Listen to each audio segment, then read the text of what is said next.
17 मई से 16 जून को होने वाली ब्रज 84 कोस पैदल परिक्रमा जो हम करने वाले हैं, लोकनाथ स्वामी की पुस्तक ब्रजमंडल दर्शन के अनुसार, ये हमें गुरुदेव के द्वारा दी गई पुस्तक है। इसका पठन भी किया है मैंने। और इसमें एक बहुत ही अद्भुत चीज़ है कि प्रति दिवस की यात्रा पूरी लिखी गई है और साथ ही एक मानचित्र भी दिया है, जिसके आधार पर उस यात्रा को करना हमारे लिए बहुत ही सुगम होगा। तो आइए हम देखते हैं कि किस प्रकार से लोकनाथ स्वामी ने अपने समय में इस यात्रा को संपूर्ण किया था और उसके बाद अपने अनुभवों को उन्होंने इस पुस्तक में रखा। प्रति दिवस यात्रा कहाँ पड़ाव होगा, कहाँ क्या दर्शन है, और मानचित्रावली भी इसमें दी गई है। सबसे पहले इसमें उन्होंने भूमिका दी है। भूमिका के बाद प्रस्तावना दी है। प्रस्तावना के बाद उन्होंने सबसे पहले वृंदावन से इस परिक्रमा को शुरू किया।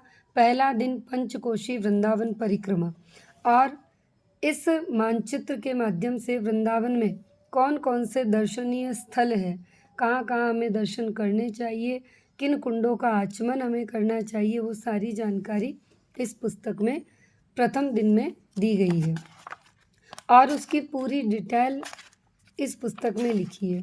जितने स्थान मानचित्र में दर्शाए उन सब स्थानों में क्या क्या लीला भगवान की हुई है, कौन सा स्थान क्यों महत्व रखता है, भगवान कृष्ण से संबंधित लीला स्थलियों के बारे में सारी जानकारी उन्होंने दी है।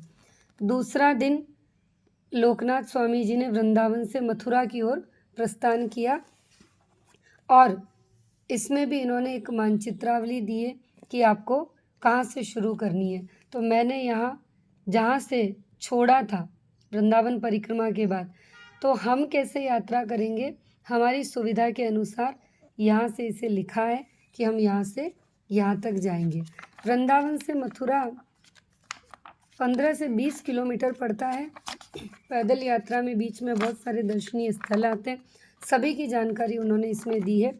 तीसरा दिन मथुरा की परिक्रमा, जहाँ भगवान श्री कृष्ण ने कंस का वध किया था, उससे पहले उन्होंने मल्ल युद्ध किया था जब कंस ने इन्हें बुलाया था। ये मथुरा की परिक्रमा है। जितने भी स्थल इस मथुरा परिक्रमा में आएंगे वो सारे स्थलों को मानचित्र में दर्शाया है और उन सारे स्थलों के बारे में पूरी जानकारी इस पुस्तक में दी है कि कहाँ क्या है, कहाँ क्या है। ये विश्राम घाट है। बहुत सारे भक्त इस विश्राम घाट से भी इस परिक्रमा को शुरू करते हैं। और ये है हमारी यमुना मैया और ये है यमराज, यानी यमुना मैया के भाई। सभी महत्वपूर्ण स्थानों का, महत्वपूर्ण बिंदुओं का, महत्वपूर्ण लीला स्थलियों के बारे में प्रत्येक दिवस की जानकारी दी है। चौथा दिन आता है मथुरा से मधुवन, यानी हमें मथुरा से हम लोग कहाँ जाएंगे, मधुवन। और ये उसका मानचित्र है कि हम कैसे किस स्थान पर पहुँचेंगे, कौन कौन से दर्शनीय बिंदु होंगे, कहाँ पे हमारा पड़ाव होगा, कहाँ हम रुकेंगे।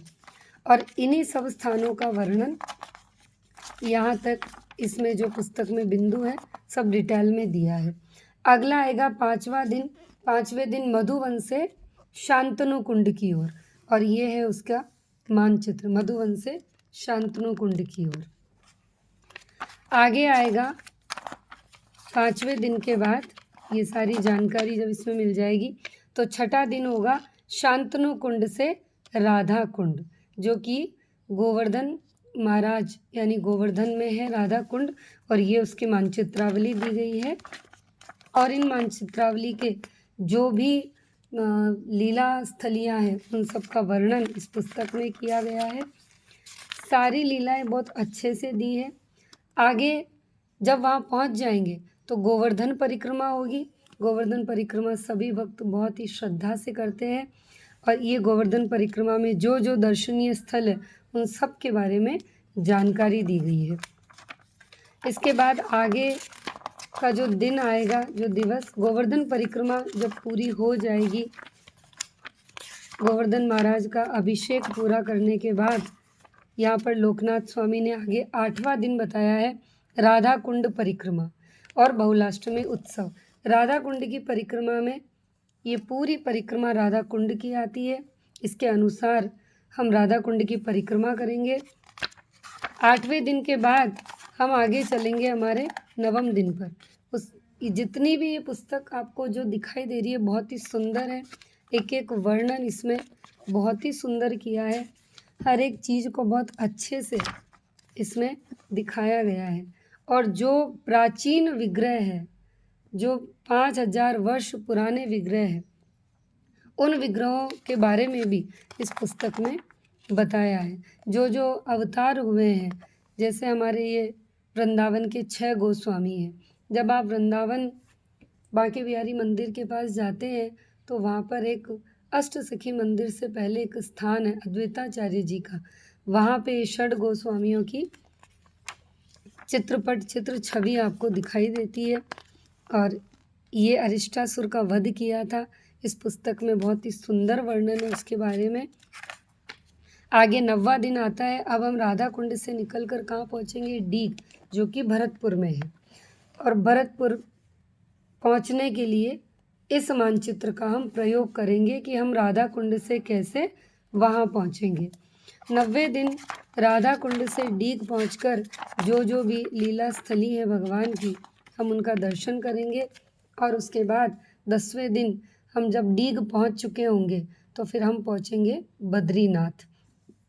ये जो 4 धाम हैं हमारे, उन 4 धामों को मैया यशोदा और नंद बाबा के लिए भगवान ने ब्रज में ही प्रकट कर दिए थे। तो 4 धामों के दर्शन भी हमें यहाँ पे होते हैं। और ये उसकी मानचित्रावली है कि हमें डीग से बद्रीनाथ कैसे पहुँचना है। डीग से बद्रीनाथ का रास्ता भी दुर्गम है, पहाड़ों पर होते हुए वहाँ जाना पड़ता है। इतना आसान नहीं है। जैसी यात्रा केदारनाथ बद्रीनाथ की होती है, पहाड़ों पर, ऊंचाइयों पर, चढ़ाई पर, वैसी ही यात्रा हमें ब्रज में भी अनुभव करने का एक सौभाग्य प्राप्त होता है। अगला जो दिन आता है वो है 11वां दिन, बद्रीनाथ परिक्रमा। यानी अब बद्रीनाथ की भी परिक्रमा होगी जो कि ऊंचाई पर है, पहाड़ों में है। और बद्रीनाथ की परिक्रमा कैसे, कहाँ से शुरू होगी, कहाँ से हमें प्रारंभ करनी है, कहाँ हमें ख़त्म करनी है, वो सारा इस पुस्तक में दिया है। तो 11वें दिन हम बद्रीनाथ की परिक्रमा करेंगे। और 12वें दिन हम बद्रीनाथ से केदारनाथ होते हुए काम्यवन पहुँचेंगे, जो कि भगवान का एक प्रिय वन रहा है। यहाँ ये पूरा दृश्य जो आप देख रहे हैं बहुत ही सुंदर, बहुत ही रमणीय है।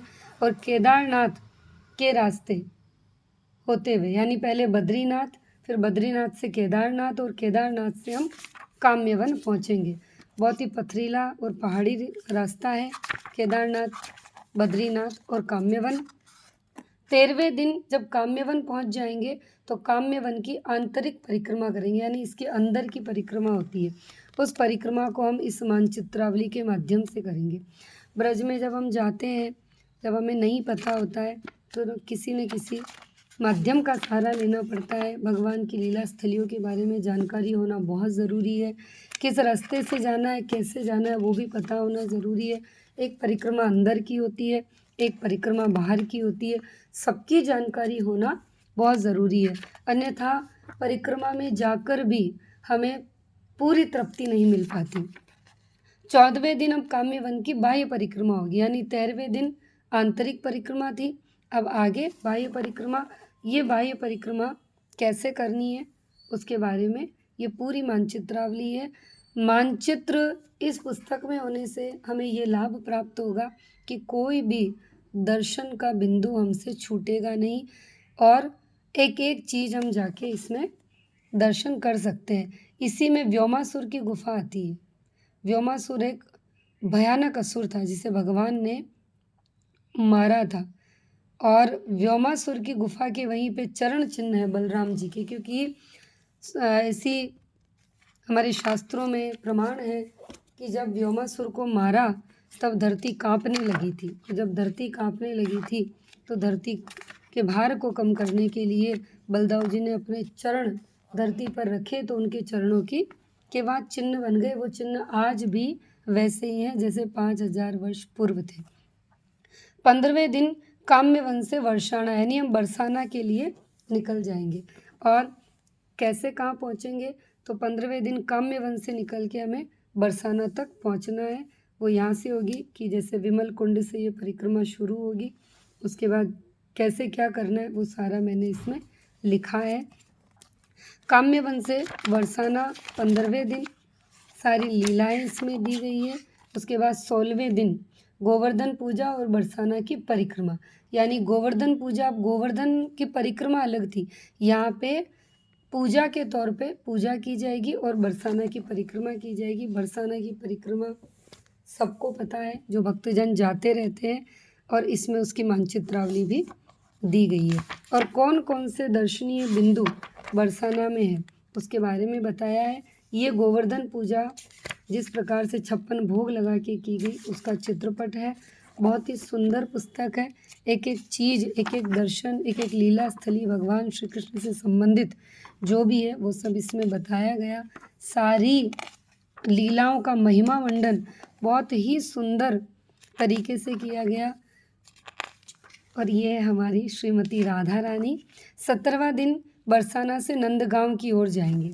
अब हम चल रहे हैं नंदगांव की ओर, और ये बरसाना से नंदगांव जाने का रास्ता है कि हम कैसे बरसाना से नंदगांव पहुँचेंगे। नंदगांव में जितने भी दर्शनीय स्थल आएंगे उन सब की जानकारी इसमें दी गई है कि कौन कौन सी जगह है, कौन कौन से कुंड है, कहाँ कहाँ हमें आचमन करना चाहिए, कहाँ कहाँ हमें दर्शन करने चाहिए, किसकी क्या महत्व है, किसका क्या महात्म्य है, क्या लीला रही है, सब कुछ इसमें बताया है। आगे एक लाइन है बड़ी सुंदर कि मूर्ख है जो कहे होती है वैष्णवों, मृत्यु वैष्णवों की जीवंत रखती है उन्हें सदैव उनकी दिव्य वाणी। मरते हैं वैष्णव जीने के लिए और प्रयास करते हैं जीते जी सर्वत्र भगवान नाम प्रचार का, शहर शहर गली गली। आगे 18वां दिन है। यहाँ पर लोकनाथ स्वामी जिनके लिए साथ गए थे उनके हिसाब से इन्होंने अपने गुरु का जो तिरोभाव दिवस था उसमें करी। ये हमारी यात्रा के दौरान नहीं होगा। आगे जब हम चलेंगे तो यात्रा के कौन से पड़ाव में हम पहुँचेंगे, तो अभी तक 18वां दिन चल रहा था। 18वें दिन बरसाना से नंदगांव देखा। अब आगे जो हम चलेंगे तो नंदगांव से आगे की हमारी यात्रा प्रारंभ होगी इस पुस्तक के अनुसार, इसके मानचित्र के अनुसार, इसकी लीला स्थलियों के अनुसार। यानी अब सीधा है, बीच में शायद ये छूट गया है क्योंकि ये 19वां दिन, यानी बरसाना से नंदगांव पहुँचे थे। अब नंदगांव से हम पहुँचेंगे कोकिला वन। कोकिला वन बहुत ही महत्वपूर्ण स्थान है भगवान श्री कृष्ण से संबंधित। यहाँ पर एक शनि देव का मंदिर है जो कि बहुत ही प्राचीन है और इसकी बहुत मान्यता है। इस कोकिला वन की परिक्रमा करने से जीवन के सारे कष्टों का निवारण हो जाता है। यदि शनि महाराज हमसे रुष्ट हैं तो उनकी भी कृपा हमें प्राप्त होती है। कोकिला वन की परिक्रमा का मानचित्र की इस परिक्रमा को हमें कैसे करना है, यानी 19वें दिन कोकिला वन पहुँचकर नंदगांव से कोकिला वन पहुँचेंगे। कोकिला वन की परिक्रमा करेंगे, शनि महाराज के दर्शन करेंगे, उनको तेल अर्पित करेंगे और हम उनकी कृपा प्राप्त करेंगे। 20वें दिन कोकिला वन से हम निकल जाएंगे शेषशाही। ये भी भगवान का एक लीला स्थली है। और कैसे पहुंचना है शेषशाही कोकिला वन से, तो कोकिला वन से यहाँ से शुरू करके शेषशाही पहुंचना है। ये परिक्रमा मार्ग का 20वां दिन रहेगा। सारी लीला स्थलियाँ क्या क्या इसके बीच में आएंगी वो सब बताई गई है। ये 21वें दिन का परिक्रमा मार्ग है। 21वें दिन का ये परिक्रमा मार्ग दिया है। 21वें दिन शेषशाही से शेरगढ़ पहुँचेंगे। अब शेषशाही से शेरगढ़ के जितने भी लीला स्थलियाँ हैं उन सब का इस पुस्तक में एक एक बिंदु से वर्णन है। 22वें दिन पहुँचेंगे शेरगढ़ से चीरघाट, और शेरगढ़ से चीरघाट जो हम पहुँचेंगे उसका ये मानचित्र दिया है कि शेरगढ़ से चीरघाट के बीच में कौन कौन सी लीला स्थलियाँ हैं, कौन कौन से दर्शन हैं, भगवान के किस रूप का वर्णन है, किस लीला का वर्णन है। 23वें दिन चीरघाट से माट गांव पहुँचेंगे हम। चीरघाट से माट गाँव, गैया मैया की जय हो। ये है चीरघाट से माट गाँव का मानचित्र कि हम चीरघाट से माट गाँव जब पहुँचेंगे तो बीच में कौन कौन से दर्शनीय स्थल आएंगे, भगवान कृष्ण ने क्या क्या लीला की, वो सारी लीलाएं इसमें आपको बताई गई है। ये वत्सासुर वध है कि भगवान ने वत्सासुर को कैसे मारा था, उसने कैसे भगवान के इसमें प्रवेश किया। ये है प्रलंबासुर वध कि प्रलंबासुर को कैसे मारा था, और दावानल अग्नि का पान यानी अग्नि का पान भगवान ने किस प्रकार किया था। और ये है गोपी वेश में, गोप वेश में श्रीमती राधा रानी ने गोप वेश धारण किया, भगवान अपनी लीला करते हुए गायों के साथ, ग्वालों के साथ। और ये वंशी वट पर चैतन्य महाप्रभु, नित्यानंद महाप्रभु, कृष्ण और श्री दामा। और हमारा महामंत्र हरे कृष्ण कृष्ण कृष्ण हरे हरे, हरे राम राम राम हरे हरे। 24वें दिन माट से निकलकर हम पहुँचेंगे मानसरोवर, जहाँ पे हमारी राधा रानी रूठ गई थी और हमारे भगवान उन्हें मनाने का प्रयास कर रहे हैं कि मान जाइए श्री जी। और ये माट से मानसरोवर पहुँचने का रास्ता, माट से मानसरोवर के बीच में क्या क्या लीला स्थलियाँ पड़ेगी। देखिए कितने सुंदर हमारे श्री जी के चरण, कितने कोमल, कितने सुखद। इन चरणों के लिए स्वयं ठाकुर जी भी रुदन करते हैं, उनकी आँखों से अश्रु बहते हैं। उन्हीं श्री चरणों की छाया हम पे बनी रहे, उनका आशीर्वाद हमें मिलता रहे। इसलिए ब्रज 84 कोस परिक्रमा का बड़ा महत्व है, बहुत ही महत्व है। और अधिक मास 3 साल में एक बार आता है, तो हर भक्त को ये करनी चाहिए। 25वें दिन हम पहुँचेंगे मानसरोवर से लोहवन, और मानसरोवर से लोहवन पहुँचने के लिए हम इस मैप का सहारा लेंगे, इस मानचित्रावली का अनुसरण करेंगे। जितने भी दर्शनीय स्थल इसमें बताए गए हैं, एक एक बिंदु को हम पढ़ेंगे और साथ ही हम दर्शन करेंगे। 26वें दिन लोहवन से हम दाऊजी महाराज के यहाँ जाएंगे। बोलो दाऊजी महाराज की जय। और लोहवन से दाऊजी के लिए हम इस मानचित्रावली का अनुसरण करेंगे।